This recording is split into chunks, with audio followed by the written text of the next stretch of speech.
Hey food bloggers, thank you so much for joining me in this mindset and self-care focused episode here on Eat Blog Talk. One of the reasons I started Eat Blog Talk was to hold a space to talk about the importance of mindset and self-care. Being an entrepreneur can be a lot. If we are not taking care of ourselves, then getting actionable information about SEO, Pinterest, or whatever else is all moot. I will meet you back here every Wednesday to discuss various mindset and self-care topics, so you have the energy and space to tackle the rest. Hey bloggers, are you feeling overwhelmed by your blogging business and unsure where to focus your efforts to grow? Do you have trouble finding systems that work for you? I'm Kara, food blogger at sweetlysplendid.com and full-service blogging business coach. There's so much that goes into blogging, and finding what works best for you is the key to growing and making profit. I don't believe in a one-size-fits-all solution. It's about what's right for your business, not what the industry says you need. With my person-first approach, I see the person, not just the business, because at the end of the day, burnout won't make you profitable. We'll work together to pinpoint bottlenecks, make customized solutions, and provide actionable steps in a one-to-one environment that fits in with your life and your time constraints. Your blog and your success are the priority and main focus of every coaching session. My coaching program isn't just another blog coaching system where you get a generic list of things to do. I would love to chat with you about how we could work together to grow your business. For any questions or to sign up, just head over to sweetlysplendid.com/coaching to get started. Hello, food bloggers. Welcome to another awesome self-care and mindset-focused episode of Eat Blog Talk. In this episode, we are going to talk about one part of 3 on the topic of money. The title of this episode is 5 Ways to Bring More Money into Your Business, Part 1. And I will cover parts 2 and 3 in the following 2 episodes. This is one of my favorite topics to talk about, and it's only been in recent years that I've been able to say that. I think it's so important to talk about this and not shove it under the rug like I did for so much of my life and like so many people tend to do. When you think about this, the fact that a lot of people do shove it under the rug, it's kind of funny to think about because we all, or most of us, I guess, want more money. We want the freedom that money brings us. Yet we're afraid to talk about it, or we don't want to talk about it. It's a topic that is off limits for so many people. So if we just stop for a second and ask ourselves, why can't we talk about money? It's a vital part of our lives. Why shouldn't we be talking about this? I do like to respect when people don't want to talk about it because it can be a really personal, almost touchy subject. For whatever reason, it's something that some people just hold close to their chests and they don't want to go there, and that's fine. With that said, I do believe that talking about money isn't something we should feel ashamed to talk about. If you personally are not ready to talk about money, that's okay. But when you are ready, I believe you will serve yourself and you will serve others better by speaking of it more openly. The food blogging industry, as you know, is an extremely lucrative industry. There's a lot of money flowing in and through our businesses. I believe that's because the majority of us operate our businesses from a place of love, service, and boldness. Also, a lot of us are parents or individuals seeking freedom for ourselves and or our families or partners. And that is such a noble reason to want to make money. In the process of earning this money for our own personal freedoms, whatever those might be, a lot of food bloggers also have really kind, giving, and generous spirits, a strong desire for freedom, plus a generous nature, plus doing things that we love to do, aka passion, plus serving people at the highest level. All of that added together is the start of a prime equation for making a lot of money. This is a really good start, but there's always room for bringing more cash into your business, accelerating your path to those desired freedoms you yearn for, and giving back more generously to your users and to other people or organizations that you feel inspired to support. Money is a good thing. Yes, I acknowledge that there are people who use money for bad, obviously. But for most of you listening, money does, can, and will bring good things into your life and into your business. Whether you are making nothing from food blogging yet, or $100,000 a month or more, I encourage you to listen to this entire series. This one is for all of us. Let's touch on this because you're probably like, well, why should I listen to you, Megan Porta? Who are you? You're not a millionaire. I acknowledge this. I am not a millionaire yet, but I have had a pretty impactful journey with money over the past 5 or 6 years, and I will just give you the Cliff Notes version of that. This feels really vulnerable to share. As I touched on a little bit ago, talking about money can feel really vulnerable and a little bit scary, but I'm going to do this anyway. Just a side note too, with my story, I am completely leaving my husband out of this. So when I talk about this journey, this is all my business. It's all stuff that I went through. It's all on me.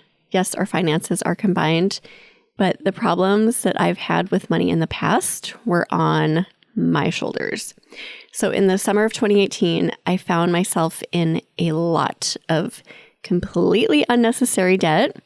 It was one of those moments where I was like, how did this happen?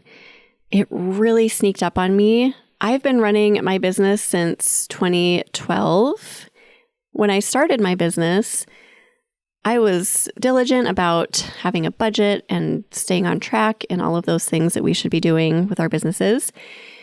But somewhere along the way, I lost sight of that and I stopped using a budget for quite a few years. So when I got to that point where I realized I was in debt, I had not been following a budget. I had not been keeping track of my expenses or my income. I was way too loosey-goosey with everything. Granted, I wasn't bringing a ton of money into my business at that point, but still, I should have been doing that. You may not know this about me, but I'm a little bit of a stubborn one. My husband had been trying to talk to me about this for a while, just that I wasn't keeping track of anything and that debt was piling up. I think I just kept hoping that something magical would happen and that the debt would go away and that money would just start falling from the sky or something. So after that summer, when I had this realization, a few more months went by. I was agonizing over the entire situation, and I came to the point where I realized I just needed to change my perspective and I needed to take action. My wake-up call was when I got an email from my son's school asking for $20 to insure his school iPad. I didn't want to put it on a credit card, and we literally did not have that $20 in any account to put toward insurance for his iPad. At that point, we had a house, we had an RV, we had a lot of things in our life that we'd worked for, but it just seemed so weird to me that I couldn't scrape together $20 to put toward this. I almost angrily deleted that email, and I just prayed that he would not lose his iPad or damage his iPad that year. Everything turned out fine, but that moment stuck with me. That is when I sat down with my husband and together we just formulated a plan. We created a really simple budget, a super easy Google sheet to track what was coming into my business and what was going out. And we just stuck to it. That awareness of the money that was coming in and going out was a huge first step for me. If you want to have more money in your life, I believe that you have to be aware of the money that's coming in and the money that's going out. That's very clear to me now.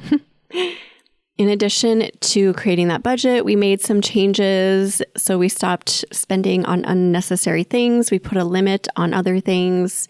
And we just operated out of that awareness for a while before really making any other changes. Then one day I heard someone talking about money mindset on a podcast. I had never heard those two words lumped together before, but I thought it sounded so intriguing. I felt like I could use a good dose of mindset help on the topic of money. Why not? So I think I just Googled money mindset and I found a money mindset expert and coach named Denise Duffield Thomas. She is an author. She writes books about this topic. She has an entire course and community that focuses just on money mindset. So I read all of her books within just a few weeks. The one that really stands out to me is Get Rich, Lucky Bitch. That book was mind-blowing. I heard concepts in that book talked about that I had never considered before. Another book I read during that time was You Are a Badass at Making Money by Jen Sincero. That was another mind-blowing book. And I just went down that path of reading money mindset books. If you want to get my list of what I have read on this topic, go to eatblogtalk.com/books. I have all of the books divided by category, and there's a money and finance section. You can look through those if you want. So after reading some of these books, I just felt ready to freaking make some money and to stop being irresponsible. Like money was just going to show up on my doorstep and ring my doorbell. So I took action, and I have worked through, and I continue to work through all of the things that I'm going to talk about inside of this series. 5.5 years after I had that realization that I just needed to make changes and started taking action toward that, I can tell you some of the things that have changed in my life in the realm of money. Just so you know, this stuff works. So here we go. My yearly income has increased by 810%. We paid off our RV. We've made huge improvements in our backyard, a dream that we have had literally since we moved into our house in 2016. We've paid off all credit card debt. For the past couple of years, one of our main priorities is vacation. We love quality time with our boys. We love spending time together. So we spend a lot of our money on exploring the United States. Soon we're planning to go beyond the United States, and this makes us so happy. We also prioritize generous living. We're always looking for ways to give back to people, organizations, etc., that we feel aligned with, and this feels so good to be able to do this. We've started investing our money so that our bank account isn't the only savings we have. We've got a nice little chunk of money in savings, which feels so good. My husband has basically retired from his job, so I'm not a millionaire yet. But I feel like the richest girl in the world, not just because of everything I just mentioned, but because of the freedom and the happiness and the love and the fun and adventures that money has allowed for me and my family. I am not ashamed to say that I love making money. I love money. I hope this is something that you can claim for yourself too. If not, you likely will by the end of the series. In this episode here, I'm going to talk through one of the 5 ways to bring more money into your business. 2 through 5 will come in the next 2 episodes. You are a food blogger, which gives you a great head start. You already have all of those things in your favor that I mentioned a little while ago. You have the strong desire for freedom. You have a generous spirit. You enjoy serving others, and you have a passion for what you do. You're already ahead of the game just because you're an awesome food blogger. So let's keep up that momentum. The number one way to bring more money into your business is rewrite the money stories that are holding you back. When I first read Get Rich, Lucky Bee and You Are a Badass at Making Money, these authors talk about this concept of rewriting your money stories. And I remember thinking, what? I don't have money stories that are holding me back. That's crazy. But once I started thinking and writing through some of my ingrained beliefs about money, I realized that those stories existed in my mind and I didn't even know they were there.